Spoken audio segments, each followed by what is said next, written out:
Alhamdulillah pagi ini kita bisa kembali untuk bersilaturahim walaupun jarak kita berjauhan, tapi Alhamdulillah dengan teknologi seperti ini kita bisa bersilaturahim. Ini semua karena kebesaran dari Allah Subhanahu wa Ta'ala. Mari kita manfaatkan teknologi ini untuk kebaikan, karena semuanya juga nanti insya Allah akan menjadi saksi di akhirat, insya Allah. Ya, pada kesempatan yang sangat berbahagia ini, di bulan yang penuh dengan kemuliaan, Ramadan itu bulan yang penuh dengan kemuliaan. Mudah-mudahan sahabat-sahabat yang hadir saat ini termasuk orang-orang yang dimuliakan oleh Allah. Amin. Amin ya Allah ya Rabbal Alamin. Nah, oleh karena itu, karena kita ingin dimuliakan oleh Allah Subhanahu wa Ta'ala, tentu kita pun harus mengisi bulan Ramadan ini dengan amalan-amalan yang insya Allah amalan itu bisa mendatangkan kemuliaan, insya Allah. Apalagi di bulan Ramadan seperti ini, subhanallah ya, semua yang kita lakukan itu pahalanya sangat luar biasa. Kalau kita melakukan amalan soleh itu berlipat ganda. Sebagaimana yang pernah kita bahas dulu ya, kalau kita melakukan amalan wajib, maka kita akan mendapatkan pahala 70 kali lipat dibandingkan kita sholat wajib di luar bulan Ramadan. Artinya kalau tadi kita sholat subuh, maka itu sama dengan 70 kali sholat dibandingkan kita sholat di luar bulan Ramadan. Kalau kita misalkan nanti sebentar lagi sholat zuhur ya, sholat zuhur jam berapa di sana? Sholat zuhurnya jam berapa? Jam 1 ya? Iya. Subhanallah ya. Ya. Kalau kita melaksanakan sholat wajib zuhur nanti sama pahalanya 70 kali lipat. 70 kali lebih baik daripada di luar bulan Ramadan. Subhanallah ya. Yang tidak kita dapatkan kecuali hanya di bulan Ramadan. Termasuk ketika kita melaksanakan sholat sunnah, itu pahalanya seperti pahala wajib di luar bulan Ramadan. Mungkin selama di luar bulan Ramadan sholat wajib kita belum baik, di luar bulan Ramadan mungkin sholat kita masih kata orang Sunda tuh lampung gitu ya. Kadang sholat kadang enggak ya. Mungkin sholat kita belum khusyuk, masih banyak lalainya.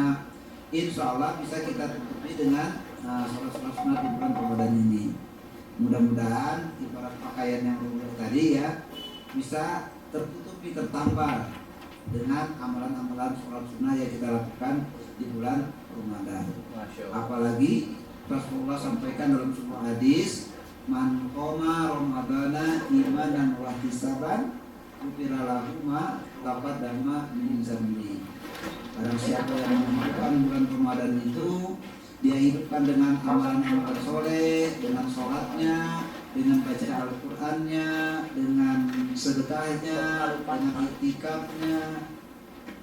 Karena iman mengharapkan balasan dari Allah Subhanahu wa Ta'ala, biralahu ma taqaddama min dzambi, maka akan diampuni dosa-dosanya yang telah lalu. Subhanallah. Mau dosa-dosanya diampuni oleh Allah? Mau, Ustaz. Pasti.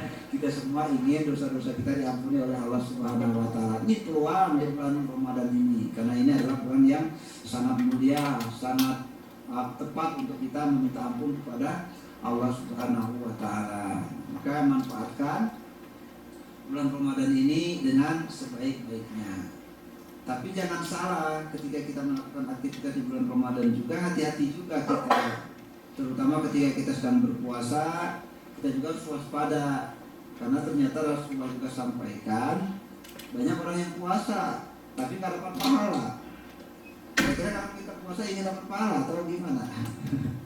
Pasti kita ingin mendapatkan pahala dari Allah Subhanahu wa Ta'ala ketika kita sedang berpuasa. Rasul sampaikan, kami musaimin laisa lahu min siyami ilal ju'wal atas. Banyak orang yang berpuasa tapi nggak dapat pahala dari Allah, kecuali yang dia dapatkan lapar dan haus saja. Kenapa?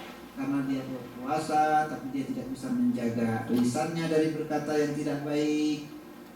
Dia tidak bisa menjaga matanya, dia tidak bisa menjaga tangan dan kakinya. Puasa tetapi dia tetap melakukan kemaksiatan.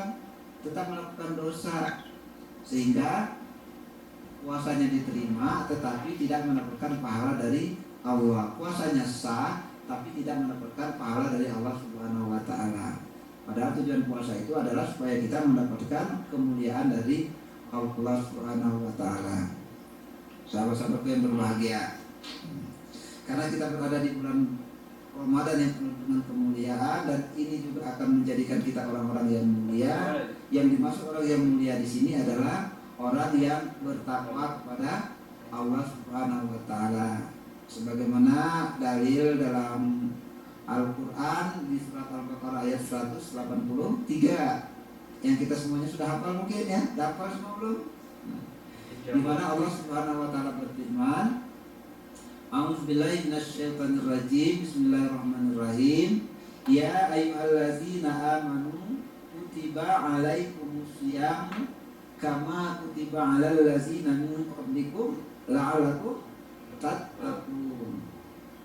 Hei orang-orang yang beriman, diwajibkan atas kalian berpuasa sebagaimana telah diwajibkan atas orang-orang terdahulu. Ingat akhir ayat ini, la'allakum tattaqun. Ini tujuan akhirnya, agar kalian menjadi orang-orang yang bertakwa.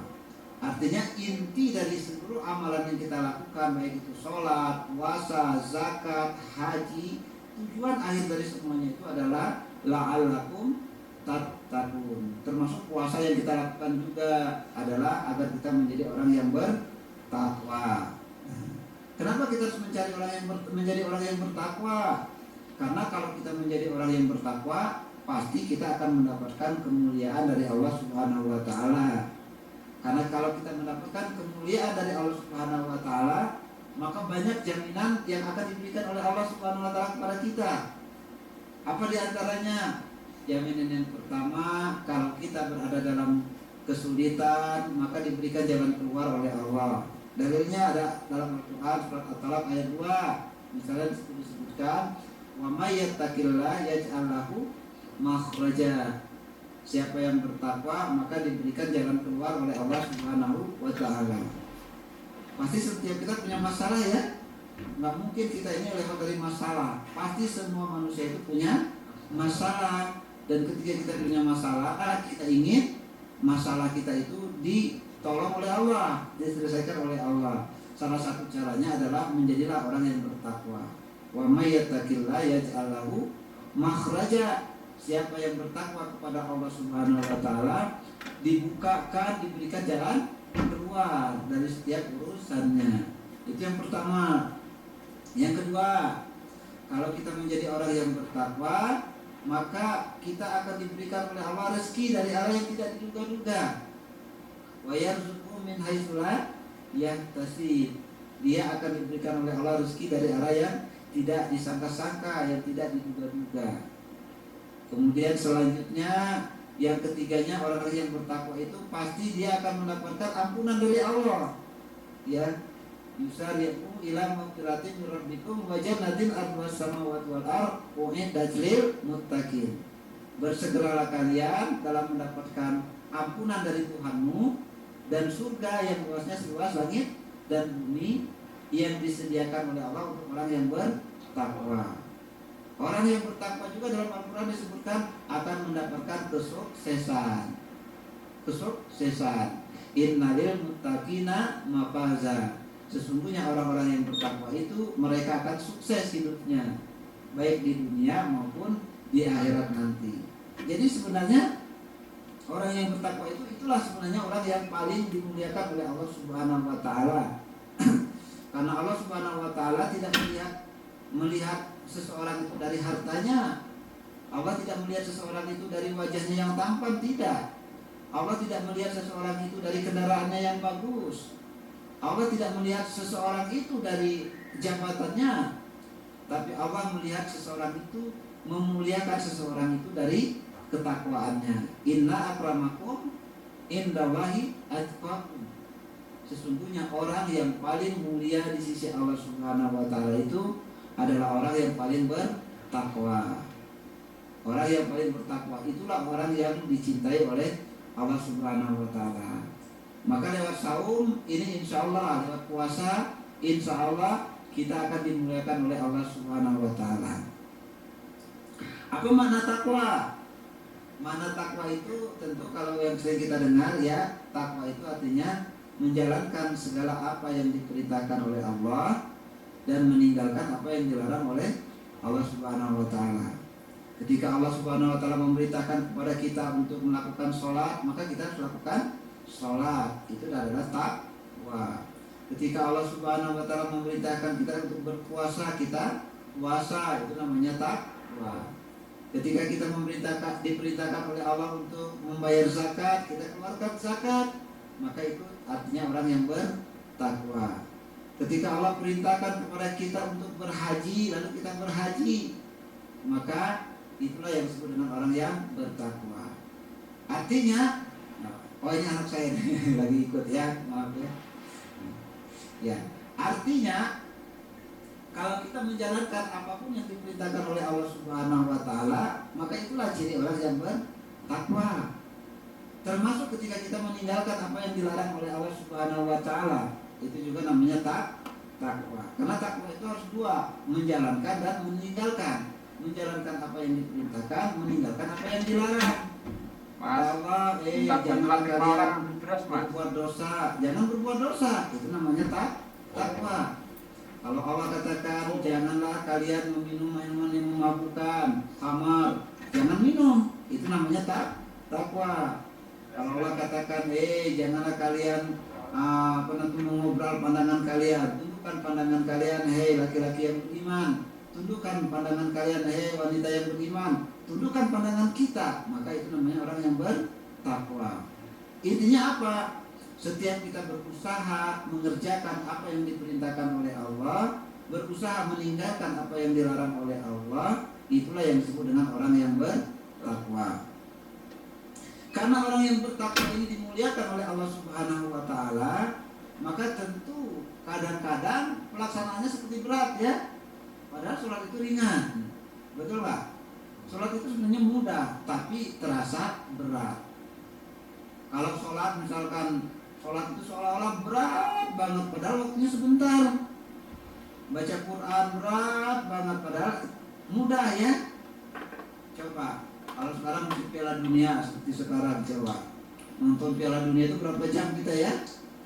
42 kali 45 menit, coba ya berapa menit? 90 menit gitu ya. Belum kalau ada perpanjangan waktu 2 kali 15 menit. Udah berapa tuh ya? Udah 120 menit, udah 2 jam.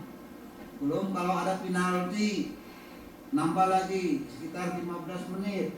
Udah 2 jam lebih kita nonton bola. Tapi tahan gak ngantuk ya? Kira-kira kenapa ya?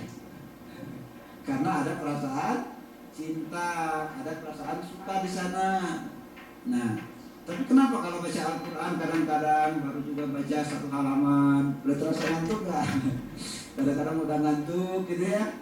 Baru baca 1 lembar, kadang-kadang sudah tutup gitu. Nah itulah kadang-kadang tantangan kita untuk menjadi orang yang bertakwa itu memang berat. Tapi kita harus selalu berusaha. Mau tahu nggak kenapa itu semua berat? Mau tahu? Karena kita dihalang-halangi oleh setan laknatullah.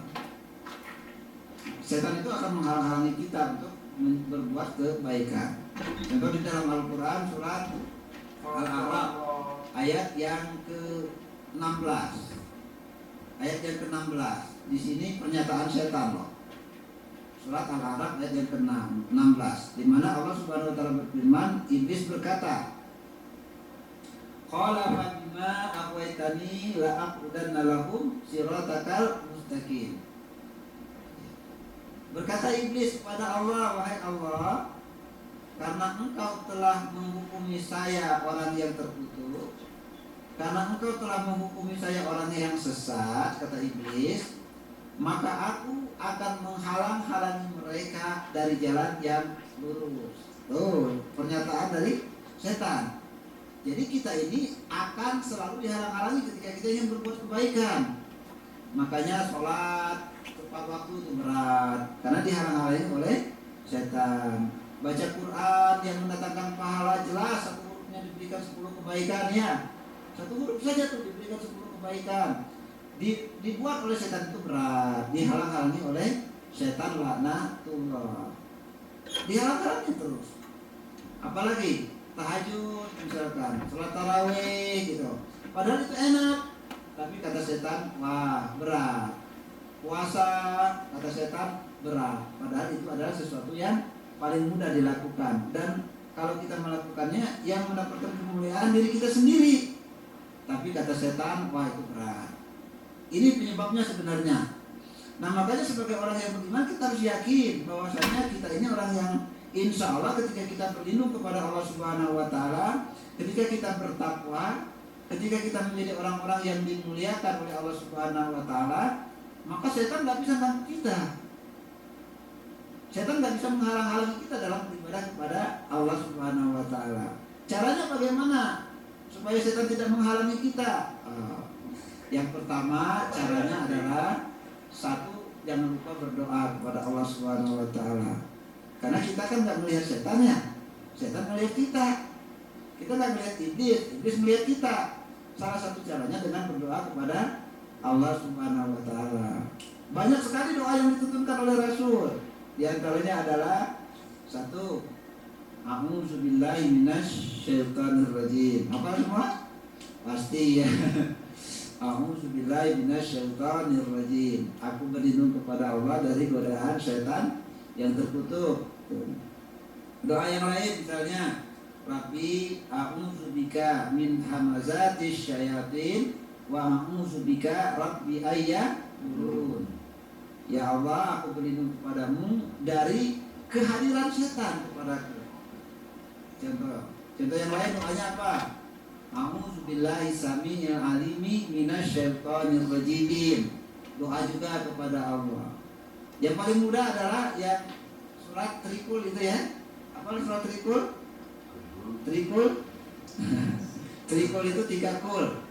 Pertama qul huwallahu ahad, yang kedua qul a'udzu birabbil falaq, yang ketiga qul a'udzu birabbin nas. Kan trikul hafal semua ya? Insyaallah. Itu adalah ayat atau surat pelindungan.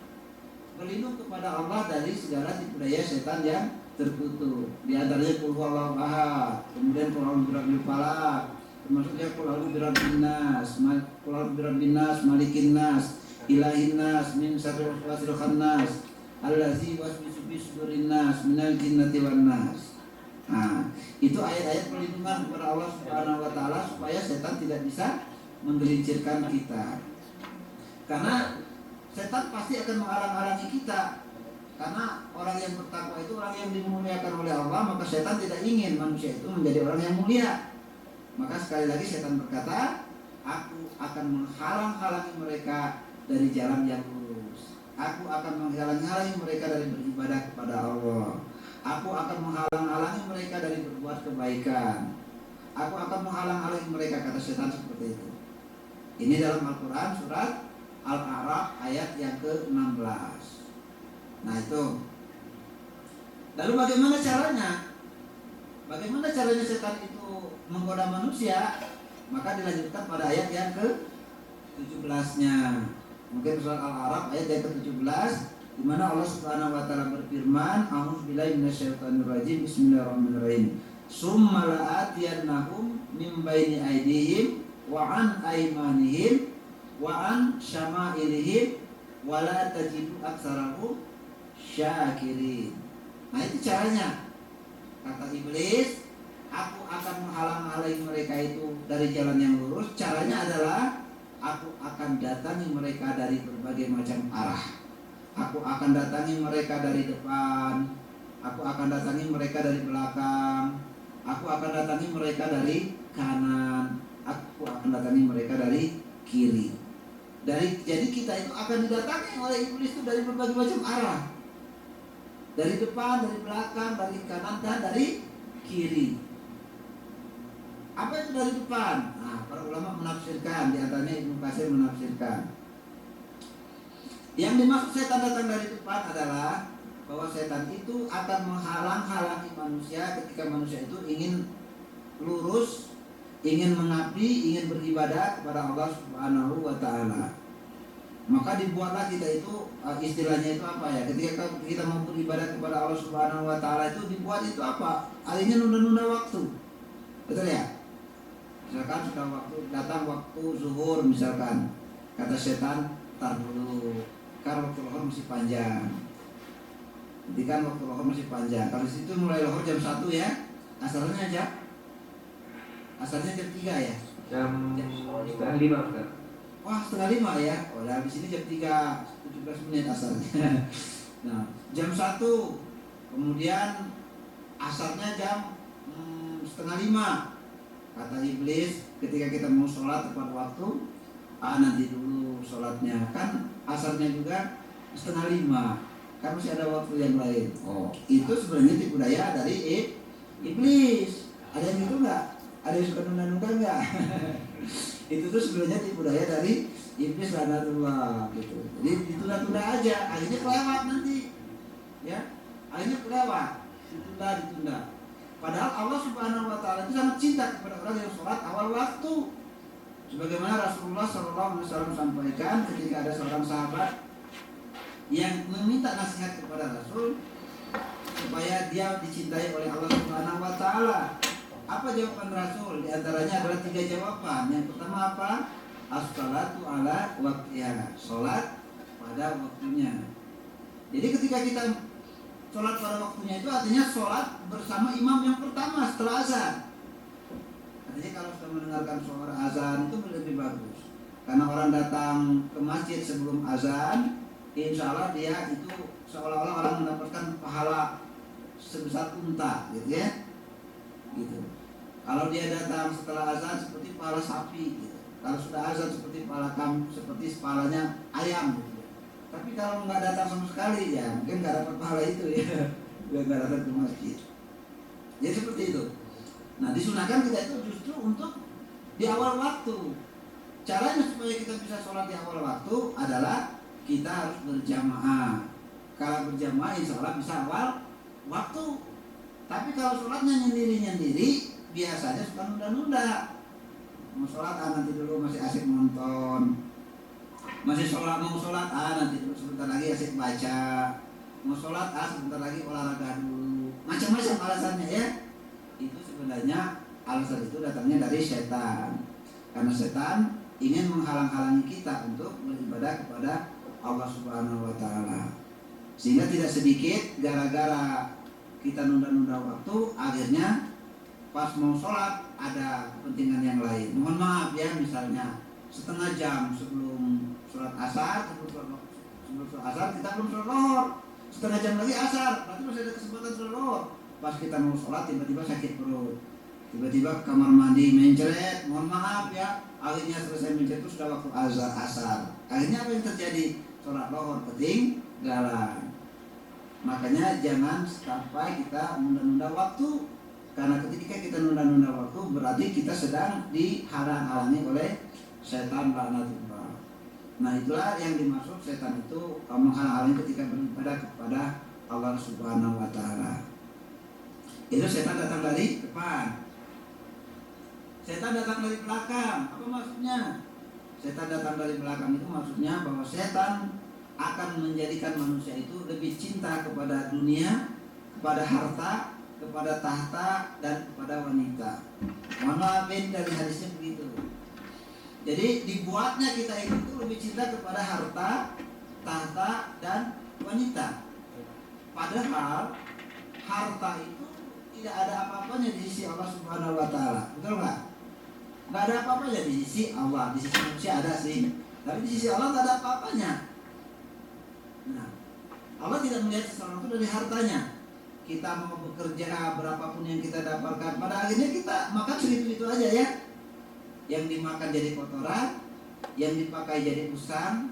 Justru yang akan menjadi bekal kita itu adalah yang disedekahkan. Yang disedekahkan di jalan Allah itulah sebenarnya harta yang sebenarnya. Justru kadang-kadang orang semakin banyak hartanya semakin sibuk, semakin nggak ada waktu kadang-kadang.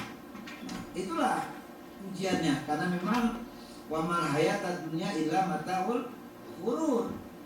Karena sesungguhnya dunia itu adalah kesenangan yang suka menipu, kesenangan yang suka menipu. Sehingga banyak manusia yang tertipu ketika nyari harta, akhirnya dia lupa kepada Allah Subhanahu wa taala. Berarti setannya berhasil.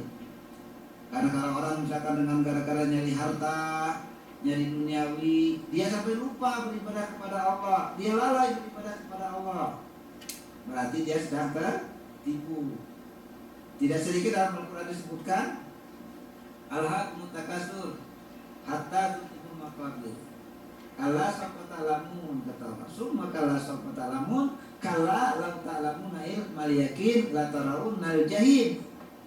Summa la tarawunnaha ajalakin summa la tus'aluna yawma idzin 'anil na'im.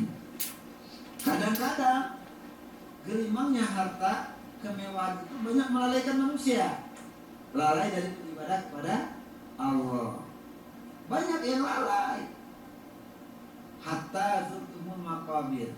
Sehingga ketika masuk ke alam kubur baru sadar, oh ternyata selama ini saya banyak lalainya.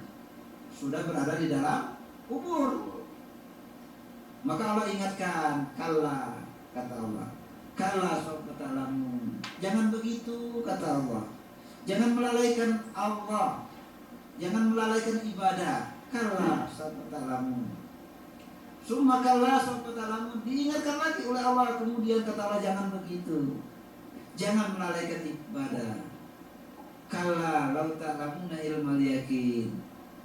Nah, kalau kalian tetap melalaikan, kata Allah, ingat nanti kalian akan melihat dengan yakin. Artinya kita akan melihat dengan mata kepala kita. La tarawunnal jahim, kelak kalian akan melihat neraka jahanam. Summa la tarawunnaha ainal yaqin, dan neraka jahanam itu ada di depan mata kalian. Summa la tus'alunna yawma idzin 'anil na'im. Kemudian setiap kenikmatan yang dianugerahkan oleh Allah Subhanahu wa taala, maka semua itu pasti ada pertanggungjawabannya. Itu. Nah, ini yang dimaksud setan datang dari belakang lewat harta. Yang kedua lewat tahta. Banyak orang yang ketika belum menjadi pejabat itu, waduh taat kepada Allah ya. Tapi sudah jadi pejabat banyak lupanya. Ketika sebelum jadi pejabat banyak itu janji-janji baiknya, tapi ketika sudah jadi pejabat mengingkari janjinya. Itulah namanya tipu daya setan laknatullah.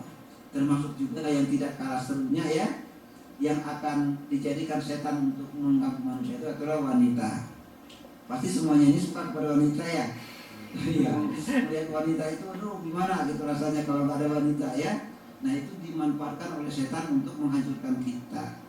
Makanya berhati-hatilah kita semua ya. Bukan berarti kita nggak boleh melihat wanita, nggak boleh, kita nggak normal namanya kalau kita nggak suka kepada wanita. Tapi dikendalikan. Kalau bukan jodoh kita ya sebaiknya ya jauhi gitu. Artinya apa? Kalau yang benar-benar kita boleh dekati, kalau sudah oh ini jodoh saya, artinya apalagi kalau udah jadi istri saya, nah itu lebih bagus seperti itu. Insya Allah ya. Jadi hati-hati, banyak manusia itu yang tergelincir karena wanita, pejabat tergelincir karena wanita, bahkan menteri juga kemarin tergelincir karena wanita. Hati-hati dengan wanita, karena wanita itu kalau kita tidak diambil secara halal, maka dia bisa menggelincirkan kita. Nah, makanya itu dimanfaatkan oleh setan laknatullah. Datang dari belakang maksudnya adalah lewat harta, lewat tata. Assalamualaikum warahmatullahi wabarakatuh. Assalamualaikum warahmatullahi wabarakatuh. Kumaha damang Ustaz? Alhamdulillah damang. Sehat ya? Sehat. Siapa namanya Pak? Siapa Pak? Zainuddin. Zainuddin. Saya Jamaluddin Pak. Ada kesamaan ya? Belakang. Udah lama di sana? Baru 1 tahun setengah kan? Baru 1 tahun setengah. Dengan istri di sana? Enggak sendirian, belum kan? Kejang lambung. Ngejalan lagi. Dari mana Cianjur? Dari mana? Dari Sukabumi Ustaz. Sukabumi ya, kalau dekat Cianjur ya. Oke silakan Pak Zainuddin ya, Kang Zainuddin. Jadi Ustaz, kan di bulan puasa itu setan dibelenggu ya Ustaz. Ya. Tetapi banyak orang yang ya bermaksiat kepada Allah gitu. Banyak orang yang tidak berpuasa. Yang jadi pertanyaan, apakah itu ada dari godaan setan gitu? Apakah setan masih berkeliaran? Gimana Ustaz? Oke. Ya, itu aja. Assalamualaikum Ya. warahmatullahi wabarakatuh. Waalaikumsalam warahmatullahi wabarakatuh. Ya. Di bulan Ramadan ya, setan dibelenggu. Artinya dia tidak bisa mengganggu manusia, tidak bisa menggelincirkan manusia. Tapi kenapa ya pertanyaannya? Oh justru di bulan Ramadan masih banyak orang yang tidak mau puasa, masih banyak orang yang suka melakukan perbuatan-perbuatan dosa, gitu ya Pak ya? Nah, karena gini, ada istilah alam bisa karena biasa. Jadi kalau misalkan sebelum bulan Ramadan dia sudah akrab dengan setan, gitu kan, sudah menjalankan perintah-perintah setan, akhirnya dia jadi kebiasaan dan sepenuh refleks ya. Sehingga walaupun di bulan Ramadan itu setan tidak membisikkan, tapi dia sudah terbiasa melakukan keburukan itu, sudah terbiasa untuk melanggar perintah-perintah Allah. Sehingga walaupun bulan Ramadan setannya dibelenggu, dia tetap saja menjalankan itu karena sudah jadi kebiasaan. Tapi yang jelas di bulan Ramadan ini memang setan itu dibelenggu, artinya kita lebih banyak peluang untuk beribadah kepada Allah. Contoh, kalau di luar bulan Ramadan mungkin kita jarang ya sholat malam setiap malamnya ya, betul nggak? Tapi di bulan Ramadan semangat ya, tarawih berjamaah setiap malam, sholat isya berjamaah setiap malam, betul nggak? Sholat subuh berjamaah. Artinya setannya tadi tidak ganggu, tinggal kitanya kebiasaan kita tadi sebelum Ramadannya tadi gitu. Kemudian baca Quran, walaupun kita kalau di luar bulan Ramadan itu susah sekali menghatamkan Al-Qurannya, betul nggak? Susah yang sekali menghatamkan Al-Quran, tapi di bulan Ramadan alhamdulillah diberikan kemudahan bisa menghatamkan Al-Quran karena setannya sudah dibelenggu gitu. Tapi kalau kita masih malas-malasan, ya mungkin karena sebelum bulan Ramadan juga udah terlatih malas maksudnya ya, terlatih melakukan hal-hal yang tidak baik gitu. Nah itu maksudnya. Jadi walaupun setannya dibelenggu, tapi kalau kitanya sebelum Ramadannya sudah terlatih, ya akhirnya di bulan Ramadan tetap aja melakukan hal seperti itu. Caranya bagaimana? Caranya adalah kita harus memaksakan diri untuk melawan itu semua yang sudah jadi seperti itu ya, gitu. Bisa pahami? Insya Allah ya. Silakan, ada yang lain? Silakan kalau masih ada yang lain. Masih? Oke, bisa ada waktu, silakan. Ada?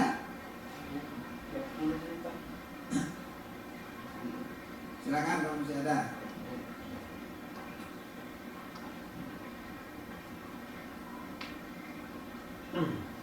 Oke, kalau kan kita lanjutkan lagi. Ini Ustaz, satu lagi Ustaz.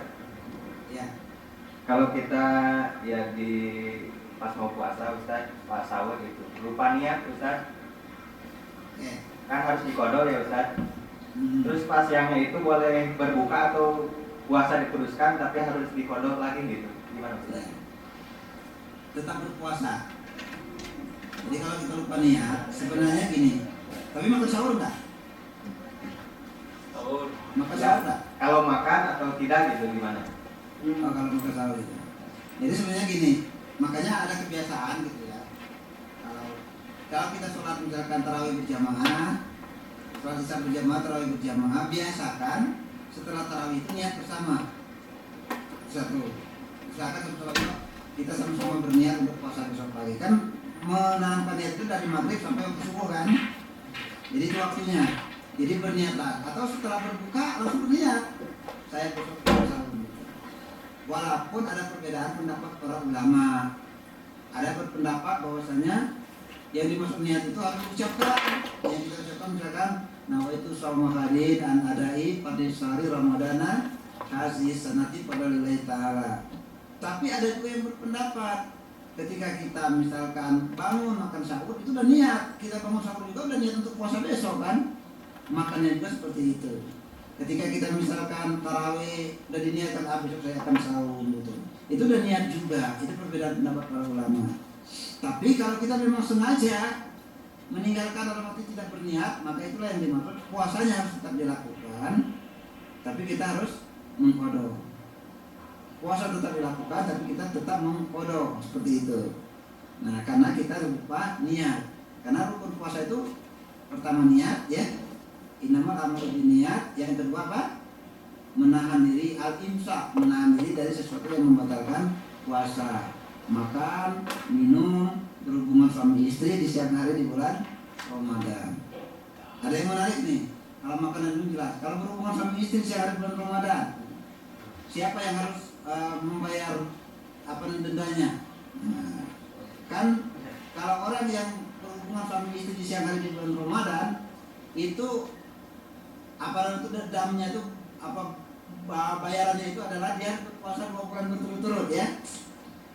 Dendanya berpuasa 2 bulan berturut-turut, atau kalau tidak mampu dia membayar untuk 60 orang fakir miskin, membeli makan untuk 60 orang fakir miskin. Siapa yang membayar itu? Kalau misalkan suami istri, ya suaminya, karena yang memberi mahar kepada istri itu adalah suaminya. Jadi yang puasa 6 bulan berturut-turut itu siapa? 2 bulan berturut-turut itu adalah suaminya. Yang memberi 60 fakir miskin itu siapa? Suaminya. Kalau istrinya cukup podo saja. Gitu kan? Makanya istri suaminya yang tanggung jawab. Makanya hati-hati ya. Nah, makanya kalau misalkan ada strateginya ya, tapi ini strategi yang memang dibolehkan. Kalau misalkan sudah nggak tahan lagi, misalkan memang pengantin baru ya, berjalanlah di perjalanan, karena orang di perjalanan boleh membatalkan saum gitu ya. Jalan jauh misalkan minimal 80 km, berjalan di sana, lalu di sana misalkan mengadakan perjalanan dengan niat untuk yang lainnya, untuk beribadah, nyari ilmu dan sebagainya. Nah, sehingga dia makan lebih dahulu gitu.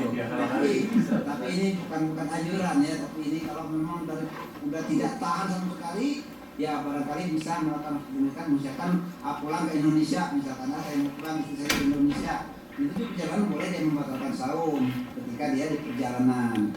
Nah, caranya gimana? Ya batalkan saum itu dengan makan dan minum dulu, jangan langsung ketemu istri langsung. Misalkan tinggal di Korea, pulang ke Indonesia langsung ke istri gitu. Nah, makan dan minum dulu batalkan. Nah, seperti itu yang dilakukan ya. Itu untuk berkenaan dengan saum tadi ya. Nih, jalan kita lanjutkan. Ya, salah. Ya, itu yang dimaksud setan datang dari belakang. Dari depan tadi dihalang-halangi dalam beribadah kepada Allah. Dari belakang dibuat cinta kepada dunia, harta, tahta dan wanita. Seolah-olah kita kalau sudah lihat harta itu waduh lupa semuanya gitu. Itulah senjatanya iblis, senjatanya setan.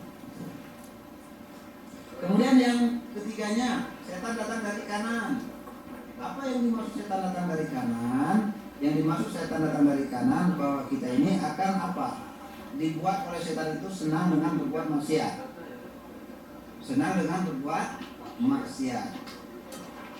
Tapi seolah-olah berbuat maksiat itu sesuatu yang disenangi, ya. Melakukan hal yang buruk itu sesuatu yang disenangi. Misalkan daripada baca Quran, senangan membicarakan kejelekan orang lain, misalnya, gitu ya. Daripada nonton ceramah, misalkan senangan nonton gosip, misalnya. Daripada beristighfar, berzikir, senangan lagu-lagu yang tidak manfaat seperti itu. Dibuat oleh setan itu kita tuh senang dengan yang maksiat. Misalkan istilahnya kalau di Bandung itu ada ngebuburit gitu ya, nunggu berbuka. Nunggu berbuka itu seharusnya kita baca Quran, zikir, seharusnya ya itikaf di masjid gitu. Tapi malah ini nunggu buka itu justru jalan-jalan, misalkan dengan lawan jenis, misalkan ya semata istilahnya seperti itu. Ini hal-hal yang mungkin itu daya setan semuanya. Itu daya setan. Jadi dibuat kita itu senang dengan yang maksiat, ya. Senang misalkan masuk ke mana, diskotik ke mana gitulah, tapi tidak senang jalan-jalan ke tempat yang baik, seperti itu. Jadi dibuat oleh setan bahwa kita itu senang melakukan suatu kemaksiatan. Karena setan itu tidak ingin kalau kita itu jadi hamba yang mulia, nggak ingin, sehingga dibuat aja supaya kita ini jadi teman mereka nanti di neraka, namun suruh nanti bilang menjadi. Itu. Kemudian setan datang dari kiri. Setan datang dari kiri ini keluar dari suka yang tadi suka memerintahkan berbuat kebaikan. Padahal Rasulullah SAW bersabda, ittaqillah haitsuma kunta. Bertakwalah kepada Allah dimanapun kalian berada. Artinya apa? Dimanapun kita berada, kita berjalan dari perintah Allah, Allah. Artinya dimanapun kita berada, kita harus selalu berbuat kebaikan. Ittaqillah haitsuma kunta. Berbuatlah kebaikan dimanapun kita berada. Tapi Tuhan mengatakan berbuatlah keburukan dimanapun kalian berada. Itu kata setan, kata iblis. Padahal kita dimintakan oleh Allah untuk berbuat kebaikan dimanapun kita berada. Inilah budaya iblis laknatullah. Sehingga seharusnya Ramadan ini kita penuh dengan kemuliaan, mendapatkan kemuliaan, menjadi orang yang bertakwa. Oleh iblis akan dihalang-halangi, sehingga kita ini termasuk orang-orang yang akhirnya kata iblis itu, ya kalian tidak akan selamat. Itu kata iblis. Summala'atiyannahum min baini aydihim wa an aymanihim wa an syama'ilihim wa la tajidu aktsarahum syakirin. Aku akan mendatangi mereka, kata iblis, dari depan, dari belakang, dari kanan, dari kiri. Sehingga yang terjadi apa? Wala tajidu aktsarahum syakirin. Sehingga mereka tidak mau bersujud kepada Allah, dan sedikit dari mereka yang bersyukur kepada Allah Subhanahu wa taala. Jadi senjatanya iblis yang pertama, kita akan dihalang-halangi untuk beribadah kepada Allah, untuk jalan yang lurus. Kemudian yang kedua, kita akan dijadikan oleh iblis itu sebagai hamba yang tidak bersyukur kepada Allah. Dibuat kita itu tidak bersyukur. Wala tajidu aktsarahum syakirin. Sehingga sedikit sekali mereka itu yang bersyukur kepada Allah. Caranya bagaimana? Ya didatangi dari depan, dari belakang, dari kanan, dan dari kiri. Sehingga kita tidak bersyukur kepada Allah. Dan kalau kita tidak bersyukur kepada Allah Subhanahu wa taala, maka itulah sebenarnya manusia yang kufur. Artinya kalau orang yang kufur akan dilaknat oleh Allah. La in syakartum la azidannakum wa la in kafartum inna azabi lasyadid. Habis ini acaranya aja. Habis acaranya. Maka laknat Allah. Paling jam 12 selesai. Siksa Allah itu sangat pedih. Jadi Ramadan yang kita lakukan ini untuk memuliakan diri kita. Karena ketika kita melakukannya dengan sebaik-baiknya, ketika kita melakukan sesuai dengan apa yang dituntunkan oleh Allah dan Rasulnya, maka insya Allah kita akan mendapatkan kebaikan di sana. Kita akan dimuliakan oleh Allah Subhanahu wa taala. Silakan barangkali ada yang mau bertanya lagi. Boleh silakan. Assalamualaikum warahmatullahi wabarakatuh. Waalaikumsalam warahmatullahi wabarakatuh. Boleh dilihatkan kamera itu apa yang pertanyaannya di kanan di kiri? Kelihatan dulu Belum. semua kan gampang. Oh iya, kelihatan sedikit ya. Yang di depan ya, yang baju biru. Kelihatan Aina? Ya, alhamdulillah. Bisa, silakan. Ini Kang, saya kan Insyaallah. kerja di suatu pabrik.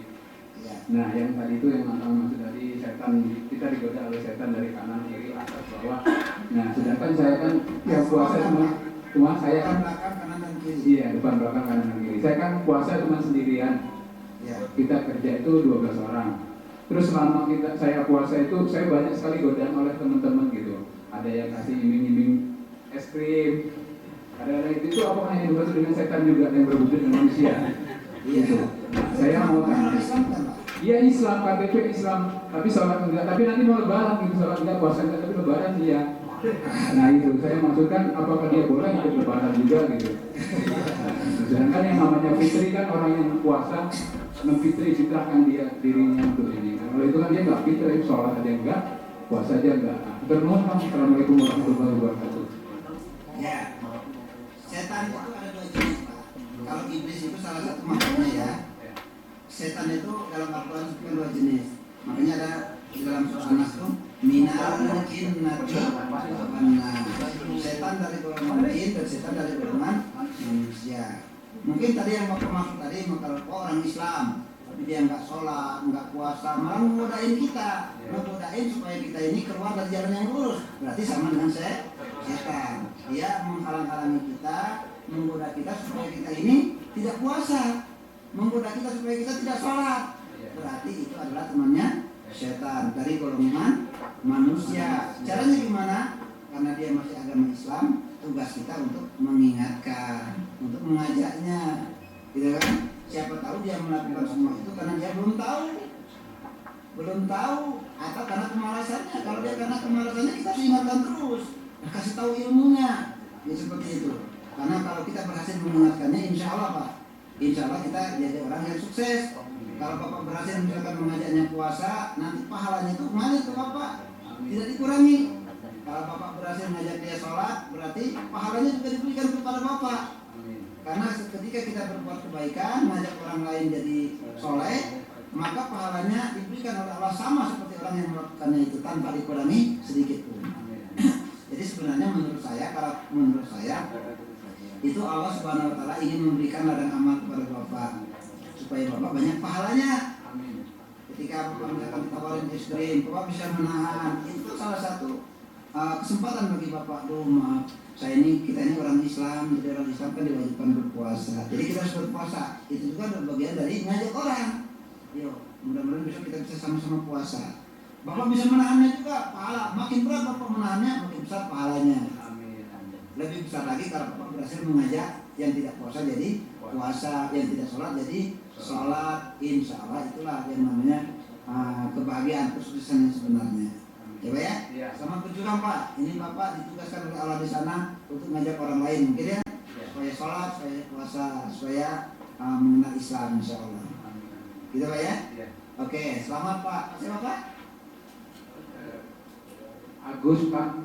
Pak Agus. Mohon Bapak Rabi KBH Darul Tauhid dan Agi. Oh ya, Pak Agus seperti KBH Darul Tauhid ya? Mohon. Insya Allah. Ya siapkan semuanya, ininya, tabungin hartanya. Ayo kita sama-sama umrah ya, sama-sama haji, siap? Ya. Di Bandung bareng pas pulang bareng-bareng ya. Insya Allah. Oke, ada yang lain? Mumpung masih ada waktu nih, silakan.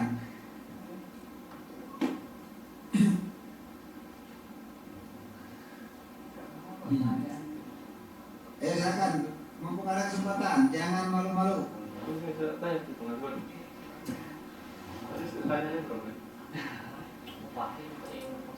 Assalamualaikum Ustaz. Waalaikumsalam warahmatullahi wabarakatuh. Siapa dari mana? Ini dari Dwi Cahyana dari Ponorogo. Ponorogo, Gontor ya? Dalam sana ya. Belum pernah masuk tapi. Silakan, Pak Cahyo ya. Oke. Ini Ustaz, saya mau tanya tentang kategori orang yang tidak mampu berpuasa. Di sini itu ada banyak teman kalau kerja siang itu banyak nggak berpuasa, tapi katanya alasannya nggak mampu gitu nggak buat. Tapi mereka itu belum coba gitu. Jadi kita nggak tahu kemampuannya seperti apa. Tapi yang mencoba itu ya rata-rata kuat gitu. Tapi mereka itu udah ditanya katanya nggak kuat, nggak mampu. Jadi Subuh jam berapa di sana? subuh sekitar jam 3:30, waktunya jam 8 kurang 5. Jam 8 kurang 5 ya. Jam 8 sampai jam 8 kurang 5 ya. Maghrib. Iya, tapi memang suasananya lagi musim panas, tapi itu main panas. Tapi Di daerahnya di daerah Korea itu memang jam ini ya maghribnya. ya kan tergantung musimnya Ustaz. Kalau musim panas memang segitu, kalau musim dingin nanti beda lagi, lebih dekat lagi. Iya, berarti berapa jam tuh puasanya ya? Lumayan ya. Sekitar 16 sampai 17 Ustaz. Oh iya, insyaallah. Mungkin itu aja Ustaz, gimana? Apakah kalau omongannya batas tidak mampu itu seperti apa? Assalamualaikum warahmatullahi wabarakatuh. Ini yang perlu kita pahami ya. La yukallifullahu nafsan illa wus'aha. Allah tidak akan membebankan sesuatu kecuali sesuai dengan kesanggupan kita. Satu itu. Ketika Allah Subhanahu Wa Taala mengizinkan bapak-bapak, teman-teman semuanya pergi ke Korea, berarti Allah sudah menghitung bahwa teman-teman di sana itu adalah orang-orang yang kuat, orang-orang yang insya Allah mampu sebenarnya berpuasa. Karena Allah tidak mungkin memerintahkan sesuatu kalau kita tidak mampu. Ya, artinya kalau kita mengatakan kita tidak mampu berpuasa, itu mungkin karena kita belum mencoba benar. Atau yang kedua karena memang tetap tadi daya setan tadi bisa karena kemalasan kita. Itu saja sebenarnya sih. Sebenarnya mampu. Ya, walaupun kita berpuasa misalkan 10 jam, 12 jam, 16 jam, semuanya itu sudah diatur oleh Allah Subhanahu wa taala. Allah tidak akan membebankan sesuatu kecuali pasti kita sanggup melakukannya. Itu aja sebenarnya ya. Jadi sebenarnya tetap berpuasa. Yang dimaksud tidak mampu berpuasa di sini yang pertama. Yang pertama orang yang dalam keadaan sakit. Kalau dengan sakitnya itu dia harus minum obat ya, dia harus istirahat. Kemudian dia berpuasa akan menyebabkan dia semakin parah. Maka dia ini dengan tidak mampu berpuasa, dia boleh tidak berpuasa saat itu. Tapi diganti pada bulan yang lain. Itu satu itu. Yang kedua orang yang sudah sangat tua, yang dia memang tidak sanggup lagi berpuasa. Misalkan kalau memang tadi misalnya usia sudah sangat tua gitu ya, kalau dia memang sudah tidak sanggup lagi berpuasa, maka tentu nggak usah berpuasa, tapi dia cukup bayar apa namanya itu bayar pengganti seperti 1 hari dia berpuasa yang dia tinggalkan, ya gitu. Jadi dia mengganti seperti itu. Kemudian yang ketiga, ketika orang yang tidak mampu berpuasa itu adalah ketika mereka yang memang dibolehkan tidak berpuasa ketika dalam perjalanan. Dalam perjalanan yang jaraknya itu ya minimal 85 km gitu ya, dia boleh membatalkan puasanya, tapi tetap harus diganti pada bulan yang lain. Termasuk juga yang tidak mampu di sini adalah bagi ibu-ibu yang sedang hamil atau yang sedang menyusui. Seperti itu, kalau dia berpuasa mungkin anaknya akan celaka dan sebagainya, maka dia boleh, tetapi harus diganti pada saat dia mampu nanti, gitu. Jadi kalau misalkan usianya masih muda ya, di bawah 80 tahun, sedang tidak di perjalanan, gitu ya, sedang sehat, mengatakan nggak mampu berpuasa, nah itu sebenarnya hanya alasan saja ya. Dia tetap mampu insya Allah. Buktinya Bapak mampu kan? Berarti yang lain juga mampu, hanya belum mencoba gitu. Kalau dia mengatakan, oh saya nggak mampu, katakan, ini buktinya saya mampu. Gitu. Kesempatan bagi Bapak untuk ngajak yang lainnya insya Allah. Dia apa ya? Ya, Ustaz. Lagi? Terus ini ya, Ustaz, kan ada lagi yang beralasan kita yang di Korea ini termasuk musafir katanya kan? Katanya termasuk musafir kan nggak ada di rumah kan posisinya itu. Oh musafir. Kan ada yang alasan juga itu mungkin cuma alasan atau gimana? Di sana kerja? Iya, Ustaz, kerja. Udah berapa tahun kerjanya? Ya bervariasi, ada yang 3 tahun, ada yang 4 tahun. Yang dimaksud musafir itu batasnya itu selama 3 hari. Kalau selama 3 hari kita perjalanan kemana? Udah 3 hari, lebih dari 3 hari namanya udah mukim di sana. Jadi tidak ada alasan lagi. Di sana ya tidak ada alasan lagi kita berpuasa. Oh, sudah habis alasan satu ya. Gitu ya. Nah, jadi kalau misalkan kita perjalanan 3 hari, kalau kita menetap di sana, bekerja di sana, namanya mukim di sana. Jadi tidak ada alasan untuk meninggalkan puasa, tetap berpuasa. Subhanallah. Gitu ya Kang ya? Terima kasih, Ustaz. Oke. Tuh, maaf nih. Ya, itu yang saya jelaskan tadi, mudah-mudahan bermanfaat untuk kita semua ya. Yang penting ilmu itu, ya silakan. Ya, terima kasih, amin dari doanya. Yang penting sedikit apapun kita dapat ilmu, yang penting sekali adalah mengamalkannya. Walaupun kita banyak ilmu, tapi kalau nggak diamalkan, ya mungkin akan sangat rugi bagi kita ya. Tapi walaupun kita dapat ilmu sedikit, tapi kita amalkan, itulah justru ketika orang mengamalkan ilmu yang sedikit, maka Allah akan perbanyak ilmunya. Ketika orang banyak ilmu tapi tidak diamalkan, maka ilmunya akan terus berkurang, akhirnya akan hilang ilmu tersebut, mati ilmu tersebut. Maka silakan untuk diamalkan. Semuanya berpuasa? Insya Allah. Insya Allah semuanya puasa ya. Ajak yang lain yang berpuasa ya. Insya Allah. Semuanya berpuasa aja. Buktinya kita mampu, berarti yang lain juga insya Allah mampu. Demikian. Terima kasih, saya mohon maaf, semoga bermanfaat dan semoga kita bisa bersilaturahim nanti ketemu langsung insya Allah ya. Insya Allah. Kita tutup dengan bagi peratu majelis. Subhanallah wa bihamdika, asyhadu an la ilaha illa anta, astaghfiruka wa atubu ilaik. Wabillahi taufiq wal hidayah. Wassalamualaikum warahmatullahi wabarakatuh. Waalaikumsalam. jawab deh.